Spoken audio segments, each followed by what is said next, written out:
अस्सलामुअलैकुम वरहमतुल्लाहि वबरकातुहू। मेरे दोस्तों, हज़रत अमर बिन सालम हद्दादी निशापुरी रहमतुल्लाह ताला अलैह का शुमार बुलंद औलिया कराम में होता है। हज़रत अमर बिन सालम हद्दादी रहमतुल्लाह ताला अलैह, हज़रत अहमद बिन खुज़रविया, हज़रत शाह शुजा करमानी, हज़रत जुनैद बगदादी रहमतुल्लाह ताला अलैह के साथियों में शुमार होते हैं और आप अपनी कौम के बुज़ुर्गों और सरदारों में आपका शुमार किया जाता है। हज़रत अमर बिन सालम हद्दादी रहमतुल्लाह ताला अलैह की तौबा का वाक़या इस तरह बयान किया जाता है कि आप शुरू में ही, इब्तिदा में ही एक लौंडी पर आशिक हो गए और मोहब्बत में इस कदर आगे चले गए कि आपको खाने पीने का भी होश ना रहा, हत्ता कि दीवानगी की सूरत इख्तियार कर गए। और वो औरत आपकी तरफ देखना भी गवारा नहीं करती थी। लोगों को आप पर तरस आने लगता था।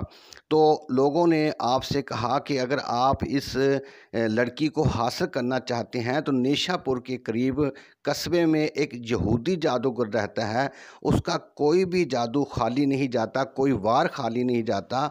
आप उसके पास जाएं, वह फ़ौरन ही आपका काम आसानी के साथ कर देगा। तो हज़रत अमर बिन सालम हद्दादी निशापुर से चलते हुए उस यहूदी जादूगर के पास पहुँचे और रो रो कर अपना सारा हाल सुनाया। तो यहूदी ने आगे से कहा कि तुम्हें 40 दिन तक तमाम नमाज़ें छोड़ना पड़ेंगी, तमाम ज़िक्र अज़कार छोड़ना पड़ेगा, तमाम नेक आमाल छोड़ने पड़ेंगे, हत्ता कि अच्छी नीयत तक तर्क करनी पड़ेगी। उसके बाद फिर मैं जादू करूँगा और तुम्हारा काम मुकम्मल हो जाएगा। आप उस लड़की की मोहब्बत में इस कदर दीवाने हो गए थे कि आपने पूरे 40 दिन तक हर तरह की नमाज़ें, कुरान की तिलावत, ज़िक्र व अज़कार, तस्बीह व तहलील, हर नेक आमाल को आपने मुकम्मल तौर पर तर्क कर दिया। फिर यहूदी ने अपने जादू का अमल शुरू किया, लेकिन यहूदी के जादू ने ज़र्रा बराबर भी असर न किया और यहूदी का जादू मुकम्मल तौर पर बेकार हो गया। जब यहूदी अपने जादू में नाकाम हो गया तो कहने लगा कि ए अमर बिन सालम, तुमने ज़रूर इस दौरान कोई ना कोई अच्छा काम या नेकी का काम किया है। तो आपने इरशाद फरमाया कि मैंने इस दौरान कोई भी अच्छा काम या नेकी का काम नहीं किया।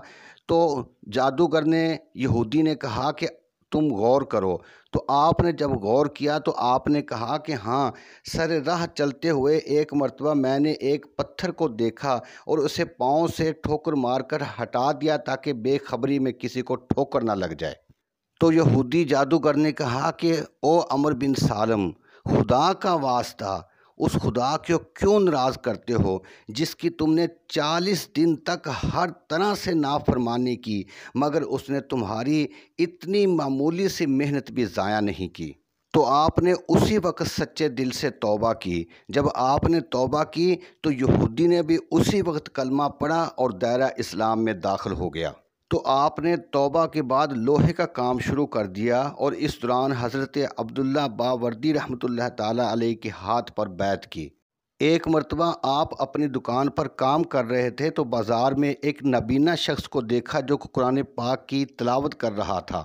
तो आप कुरान पाक की आवाज़ में इस कदर महव हो गए कि किसी बात का होश न रहा और अपना हाथ आग की भट्टी में देकर बगैर संडासी के गर्म लोहा हाथ से पकड़कर बाहर निकाल लिया।